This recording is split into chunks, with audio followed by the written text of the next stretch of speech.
I was in the camp of some people who were expecting Sydney McLaughlin-Levrone to run a sub 49, especially if she showed up.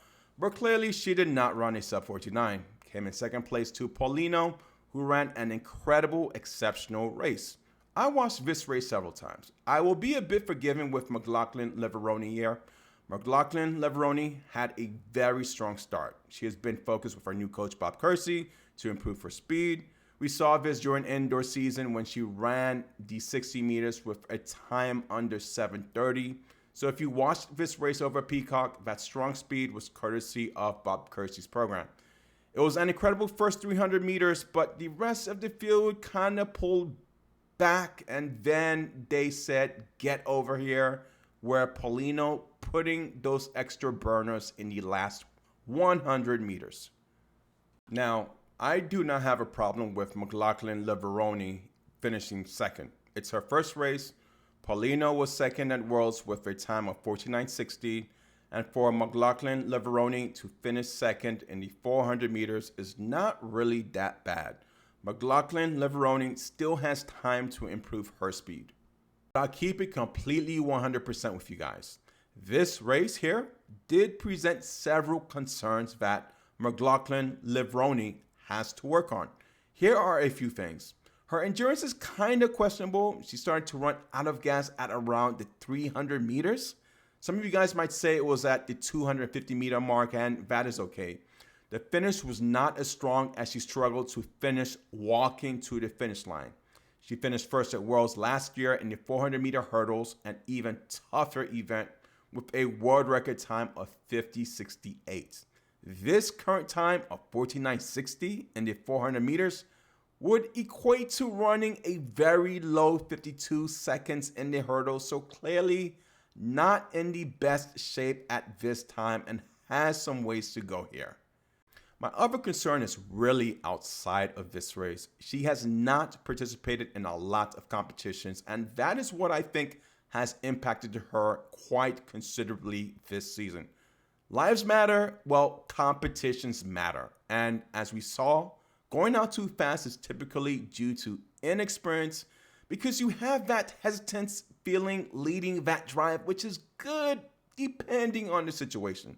So I do not think her speed at the first few hundred meters was driven by her rational, normal beat, rhythm, or pace because it was way too fast, more with hesitancy.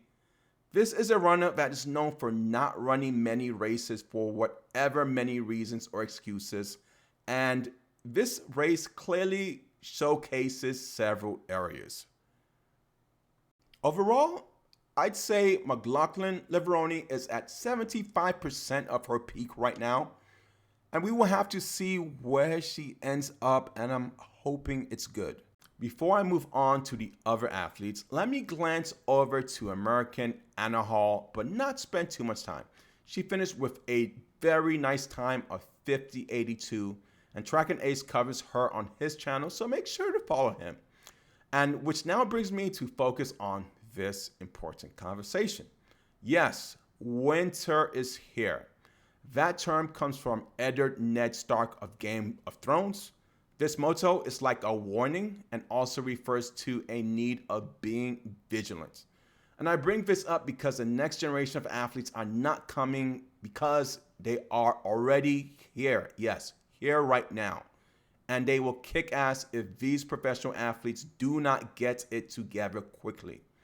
Some of my subscribers, shout out to Philobiblian and Robert, shared with me news of the NCAA adding an extra year of eligibility due to 2020, 2021, but I think decisions like this are also based on money. We are seeing a number of endorsement deals going to college athletes like Talifa Diggs, Britton Wilson, Caitlin Tui, just to name a few. And this is what I call Pandora's box. It cannot be closed.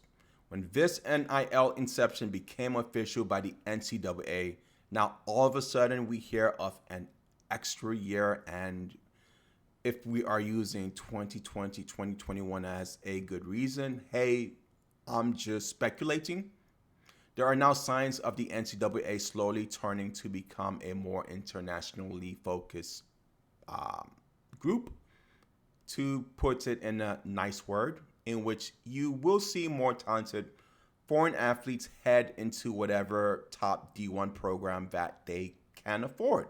But it even extends to Division 2 and Division 3.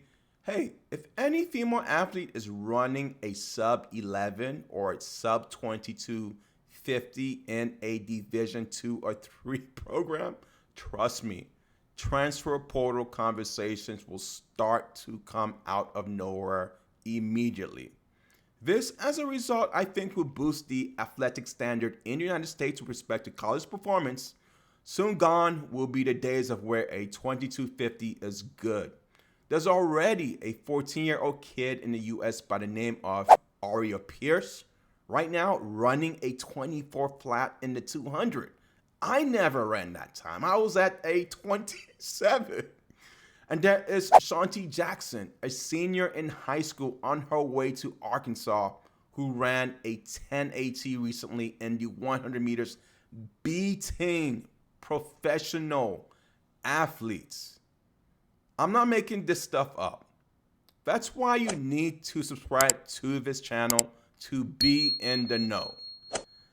And if you thought Caitlin Tui was fast, well, there's more. Philobibli and Robert both pointed out another senior in freaking high school by the name of Addie Wiley, yes, high school, who just ran a crazy time of 4 minutes, 3 seconds in the 1500 meters. Professional athletes need to be concerned here. Track is fun, but when you add money, it is a motivator. These college athletes are taking your lunch money.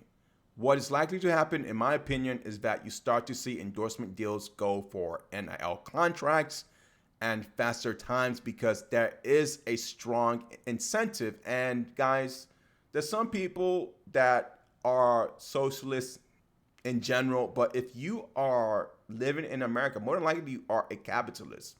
And we are all driven by money. I'd say half the US population is driven financially to get up and work each and every morning. More students will want to stay in college because why not? As they get paid to run. And brand deals will go to them because they simply run more races. Running a few races per year, I don't think is going to cut it for professional athletes.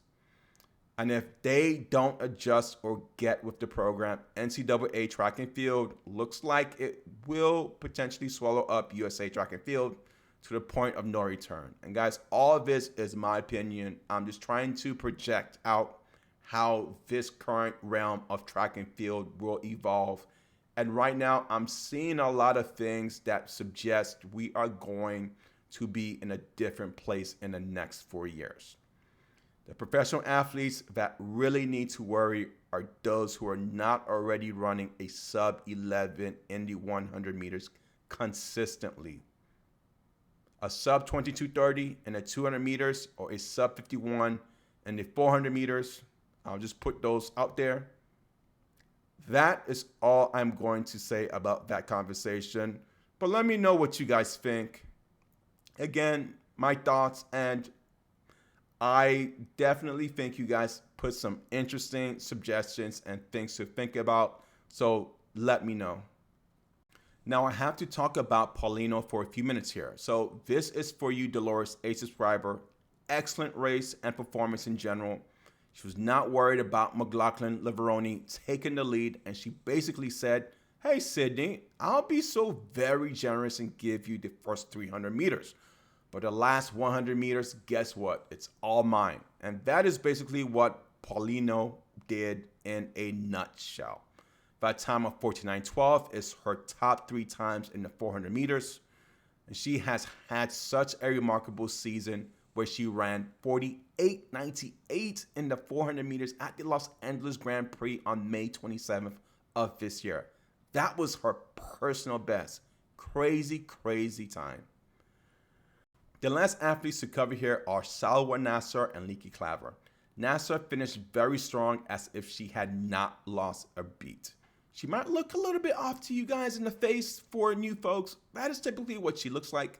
She's like a Sha'Carri Richardson when it comes to the 400 meters, so basically fast, except she does her celebration after the race, as every exceptional professional athlete is supposed to do. Claver in 5th place on the world stage, who has pretty much got outran but is ranked when it comes to European Championships. One of our subscribers, Visionary, pointed out that the image shown in front of you guys with Shawn T. Jackson wearing the Arkansas Razorbacks uniform in a competition setting is fake. Even after you sign a National Letter of Intent (NLI) contract with the university of your choice, the NCAA would not let you wear your official uniform until after the first day that you are an official student at the university. This was a very strict rule back when I competed. The school's athletic department cannot issue you official gear until the first day that you are enrolled as a student of the university, no exceptions. Now, I have not confirmed this information with the NCAA, but even I thought this picture was strange because you do not see this type of thing or behavior ever, or at least I can't recall. With the NIL deal and adding a year of eligibility, I thought that rules might have changed or have been relaxed by now. But regardless, it is great when you guys point out these types of things in the comments, and I also want to make sure people are aware of it. Because I'll tell you this, with AI and ChatGPT, you are going to be seeing a lot of funny things, and I mean funny to where it's crazy, and eventually races that never existed being ran in front of you in the next several years. Then there was another comment from a recent video on why Tamara Clark has been absent for some time now in this video shown in front of you. And if you guys don't know who Tamara Clark is, she is an excellent 100 and 200 meter runner, and she finished top 6 at Worlds in the 200 meters last year, which is pretty impressive.